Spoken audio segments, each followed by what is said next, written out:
രാഷ്ട്രീയത്തിൽ negative publicity എങ്ങനെ positive വോട്ടുകളായി മാറുന്നു എന്നതിന്റെ ഏറ്റവും വലിയ ഉദാഹരണമാണ് നമ്മുടെ ഇളയ തലമുറ വിജയുടെ വിജയം. വിജയുടെ വിജയത്തിന് ഫലമായ ആ നെഗറ്റീവ് പബ്ലിസിറ്റികൾ എന്തൊക്കെയാണെന്ന് നമുക്ക് നോക്കാം. വിജയുടെ രാഷ്ട്രീയ നീക്കങ്ങളെ ഭരണപക്ഷവും പ്രതിപക്ഷവും ഒരുപോലെ എതിർത്തത് അദ്ദേഹത്തിന് വളരെയധികം ഗുണം ചെയ്തു വേണം പറയാൻ.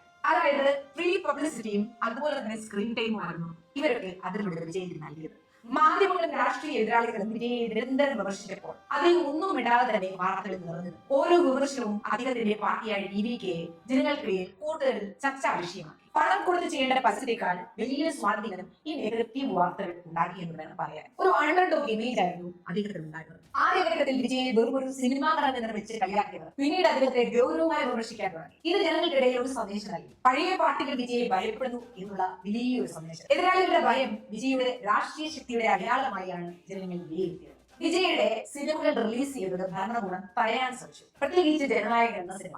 അതിനെ വിജയ് കണ്ടത് പ്രൊഡ്യൂസറുടെ ഒരു സാമ്പത്തിക നഷ്ടമായിട്ടല്ല, മറിച്ചൊരു രാഷ്ട്രീയ അവസരമായിട്ട് തന്നെയാണ്. ഭരണകൂടം ഒരു വ്യക്തിയെ ഇത്രമാത്രം ഭയപ്പെടുന്നുണ്ടെങ്കിൽ അയാളാണ് ശരിയായ നേതാവെന്ന സന്ദേശം ജനങ്ങൾക്കിടയിൽ എത്തിക്കാൻ വിജയ്ക്ക് മൂലം സാധിച്ചു. മുൻപ് തലൈവാർ സർക്കാർ എന്നീ ചിത്രങ്ങളുടെ റിലീസ് സമയത്തുണ്ടായ തടസ്സങ്ങൾ വിജയ് ഉപയോഗിച്ചത് തന്റെ രാഷ്ട്രീയ ഇമേജ് അവതരിപ്പിക്കാൻ തന്നെയാണ്. എതിർവരെ പക്വതയോടെ നേരിടുന്ന വഴി അദ്ദേഹം ഒരു അടിച്ചമർത്തപ്പെട്ട നായകൻ എന്ന പരിവേഷം നേടിയെടുത്തു. അതായത് വിക്ടിം ഹീറോ എന്ന പരിവേഷം. വ്യക്തി ജീവിതത്തെയും സ്വഭാവത്തെയും കുറിച്ചുള്ള ഗുരുതരമായ ആരോപണങ്ങളെ വിജയ് നേരിട്ട രീതി പക്വതയുള്ള ഒരു നേതാവിന്റെ പ്രതിച്ഛായയാണ് അദ്ദേഹത്തിന് നൽകിയത്. ഭാര്യയുമായുള്ള വിവാഹമോചന വാർത്തകളും മകനായ അകൽച്ചയിലാണെന്ന ആരോപണങ്ങളും ഒക്കെ വന്നതും അതിനു പിന്നിൽ വിജയുടെ തന്നെ സുഹൃത്തായ കൃഷിയാണെന്ന പ്രചാരണവും എതിരാളികൾ നല്ല രീതിയിൽ ആഘോഷമാക്കിയ കാര്യമാണ്. ഇതിലൂടെ വിജയുടെ കുടുംബ ബന്ധങ്ങൾ തകർന്നു വരുത്തി തീർക്കാൻ എതിരാളികൾ ശ്രമിച്ചു. വിജയ് ഈ വിവാദങ്ങളോട് പരസ്യമായി പ്രതികരിക്കാതെ മൗനമാണ് പാലിച്ചത്. എന്നാൽ അദ്ദേഹത്തിന്റെ അണികൾ അതിനൊരു നടന്റെ സ്വകാര്യതയിലേക്കുള്ള കടന്നുകയറ്റമായി ആദ്യമേ ചിത്രീകരിച്ചു. രാഷ്ട്രീയത്തിൽ നയങ്ങളെ കുറിച്ചല്ല, മറിച്ച് വ്യക്തികളെ കുറിച്ചാണ് എതിരാളികൾ സംസാരിക്കുന്നത് എന്നൊരു തോന്നൽ പൊതുജനങ്ങളിൽ ഉണ്ടാക്കാൻ ഇത് സഹായിച്ചു. ഇത്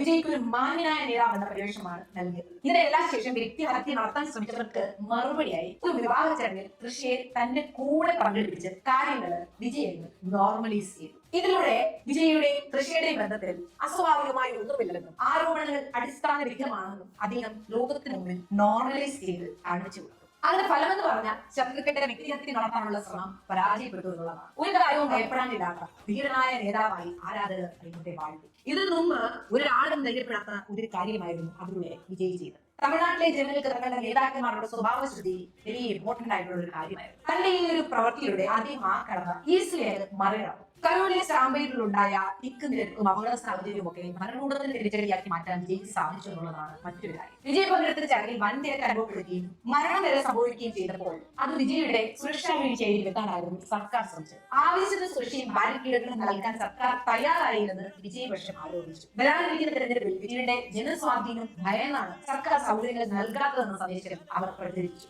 അപകടം നടന്നതിനേക്കാൾ കൂടുതൽ ചർച്ചയായത് വിജയെ കാണാൻ വരുത്തിയ ലക്ഷക്കണക്കിന് ജനങ്ങളുടെ സാന്നിധ്യമായിരുന്നു. ഇത് അദ്ദേഹത്തിന്റെ ജനപ്രീതിയുടെ മാറ്റ് വർദ്ധിപ്പിക്കുക തന്നെയാണ് ചെയ്തത്. ജനങ്ങൾ ഇറച്ചിരുന്നത് തന്റെ ജനപ്രീതി കൊണ്ടാണെന്നും എന്നാൽ അവർ സുരക്ഷ നൽകാത്തത് സർക്കാരിന്റെ വീഴ്ചയാണെന്നും സ്ഥാപിക്കാൻ അദ്ദേഹത്തിന്റെ പാർട്ടിക്കും കഴിയും. ഭരണകൂടവും ശക്തരായ രാഷ്ട്രീയ നേതാക്കളും ചേർന്ന് ഒരു സിനിമാ താരത്തെ വളഞ്ഞിട്ട് ആക്രമിക്കുന്നു എന്ന തോന്നൽ ജനങ്ങളിലുണ്ടായി. തമിഴ് മക്കൾക്ക് എപ്പോഴും പീഡിപ്പിക്കപ്പെടുന്നവരോടോ ഒറ്റയ്ക്ക് പോരാടുന്നവരോടോ ഒരു പ്രത്യേക അനുതാപം ഉണ്ടാകാറുണ്ട്. എല്ലാവരും ചേർന്ന് അദ്ദേഹത്തെ തകർക്കാൻ നോക്കുന്നതിന്റെ വികാരം വോട്ടർമാരെ അദ്ദേഹത്തിലേക്ക് കൂടുതൽ അടുപ്പിക്കുന്നതായിരുന്നു. ഇത് സാധാരണക്കാരായ വോട്ടർമാരെ ഭരണകൂടത്തിനെതിരായി ചിന്തിപ്പിക്കാൻ തന്നെയാണ് വഴിവെച്ചത്. DMK-യും AIDMK-യും ഒക്കെ വിജയ് ഒരുപോലെ വിമർശിച്ചപ്പോൾ രണ്ട് പാർട്ടികളോടും അതിർത്തിയുള്ള വോട്ടർമാർക്ക് വിജയ് ഒരു മികച്ച മൂന്നാം ബദലായി, അതായത് തേർഡ് ഓൾട്ടർനേറ്റീവ് ആയിട്ട് തോന്നി. എതിരാളികളുടെ അമിതമായ കടന്നാക്രമണം നിഷ്പക്ഷ വോട്ടർമാരെ വിജയുടെ പക്ഷത്തേക്ക് ചിന്തിക്കാൻ പ്രേരിപ്പിച്ചു. റാലികൾക്ക് അനുമതി നിഷേധിച്ചതും മൈതാനങ്ങൾ വിട്ടു നൽകാത്തതും വലിയ വാർത്തകളായി. ഇത് അദ്ദേഹം തന്റെ പ്രസംഗങ്ങളിൽ ആയുധമാക്കുകയും ചെയ്തു. എന്നെ തടയാൻ നോക്കിയാൽ ഞാൻ കൂടുതൽ ശക്തിയോടെ തിരിച്ചു വരുമെന്ന് അദ്ദേഹത്തിന്റെ പ്രസ്താവനകൾ തമിഴ് യുവാക്കളെ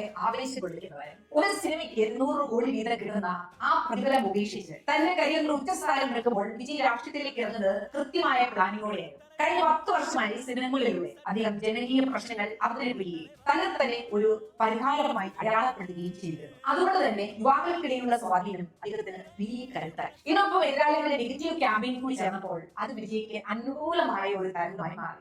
വിമർശനങ്ങൾ അദ്ദേഹത്തെ ജനമധ്യത്തിൽ ഒരു രക്തസാക്ഷി പ്രവേശമുള്ള നേതാവാക്കി മാറ്റി. തമിഴ് രാഷ്ട്രീയത്തിലെ 60 വർഷത്തെ ഇരുധ്രുവ ഭരണത്തെ തകർത്ത് 2026 നിയമസഭാ തെരഞ്ഞെടുപ്പിൽ DVK വലിയ മുന്നേറ്റം നടത്തിയിട്ടുണ്ടെങ്കിൽ ഇത് അദ്ദേഹത്തിന്റെ ഈ വിജയതന്ത്രങ്ങളിലെല്ലാം വിജയം തന്നെയാണ്. കപിൽ സാഹുവിനെ പോലുള്ള പ്രമുഖ രാഷ്ട്രീയ തന്ത്രജ്ഞരുടെ സഹായത്തോടെ സോഷ്യൽ മീഡിയയിൽ ഒരു വലിയ വിപ്ലവം തന്നെയാണ് ടിവിക്ക് സൃഷ്ടിച്ചത്. ഇനിയും ടിവിക്ക് ചുരുങ്ങിയ കാലയളവിനുള്ളിൽ തന്നെ 106 സീറ്റുകൾ നേടി പിടിച്ച പ്രകടനം കാഴ്ചവെച്ചതിന് പിന്നിൽ ഒരു ശക്തി കൂടിയുണ്ട്. പ്രശാന്ത് കിഷോർ എന്ന രാഷ്ട്രീയ തന്ത്രജ്ഞൻ. ബിജെപി, തൃണമൂൽ കോൺഗ്രസ്, ആം ആദ്മി പാർട്ടി തുടങ്ങിയ പ്രമുഖ പാർട്ടികളെ അധികാരത്തിലെത്തിച്ച അദ്ദേഹത്തിന്റെ തന്ത്രപരമായ വൈദഗ്ധ്യം ടിവിയുടെ കാര്യത്തിലും ഫലപ്രദമായി എന്ന് വേണം പറയാൻ. എതിരാളികൾ വിജയത്തെ തകർക്കാൻ ശ്രമിച്ച ഓരോ വിഭാഗത്തെയും അദ്ദേഹം തന്റെ പൊളിറ്റിക്കൽ ഇമോഷൻസ് ഉപയോഗിച്ച് വോട്ടുകളാക്കി മാറ്റുകയായിരുന്നു. പ്രതിസന്ധികളെ രാഷ്ട്രീയ ആയുധമാക്കുന്ന മാസ്റ്റർ തന്ത്രജ്ഞനായിരുന്നു വിജയ്. തനിക്കെതിരെ ഉയർന്നു വരുന്ന ഓരോ കല്ലിനെയും അദ്ദേഹം തന്റെ അധികാരത്തിലേക്കുള്ള കോടിപ്പടിയാക്കി മാറ്റുന്നത് എങ്ങനെയാണെന്ന് വ്യക്തമായ അദ്ദേഹത്തിന് 10 വർഷം എടുത്തു കഴിഞ്ഞാൽ നമുക്ക് കാണാൻ കഴിയും. തന്റെ ഓരോ രാഷ്ട്രീയ നീക്കത്തിന് മുന്നേ വിജയ് ദീർഘനേരം മൗനം പാലിക്കുമായിരുന്നു. ഇത് ജനങ്ങൾക്കിടയിൽ ഒരു ആകാംക്ഷ വർദ്ധിപ്പിക്കുകയും അദ്ദേഹം സംസാരിക്കുമ്പോൾ അത് വലിയ വാർത്താ പ്രാധാന്യം നേടുകയും ചെയ്യുമായിരുന്നു. വിജയ് വെറും ഒരു സിനിമാ താരമല്ല, മറിച്ച് ജനങ്ങളുടെ വികാരം കൈകാര്യം ചെയ്യാൻ അറിയാവുന്ന ഒരു രാഷ്ട്രീയക്കാരൻ കൂടിയായിരുന്നു. 2026 തമിഴ്നാട് നിയമസഭാ തെരഞ്ഞെടുപ്പിൽ ടിവിക്ക് നേടിയ അമ്പരപ്പിക്കുന്ന വിജയം ഈ തന്ത്രങ്ങളുടെ എല്ലാം കൃത്യമായ ഫലമാണ്. സിനിമയിലെ തിരക്കഥയേക്കാൾ കൃത്യമായി വിജയ് തന്റെ രാഷ്ട്രീയ ജീവിതം രൂപപ്പെടുത്തി. എതിരാളികൾ അതിന്റെ കല്ലുകൊണ്ട് അദ്ദേഹം തന്റെ അധികാരത്തിലേക്കുള്ള കോട്ട പഴുതു എന്ന് വേണം പറയാൻ. റിലീസ് തടഞ്ഞ സിനിമകളും കുടുംബം തകർന്നു എന്ന വിവാദങ്ങളും പോലീസ് അനുമതി നൽകാത്ത റാലികളും അദ്ദേഹത്തെ സംബന്ധിച്ചിടത്തോളം ജനപ്പിന്തുണ ഉറപ്പാക്കാനുള്ള മാർക്കറ്റിംഗ് ടൂളുകൾ മാത്രമായിരുന്നു.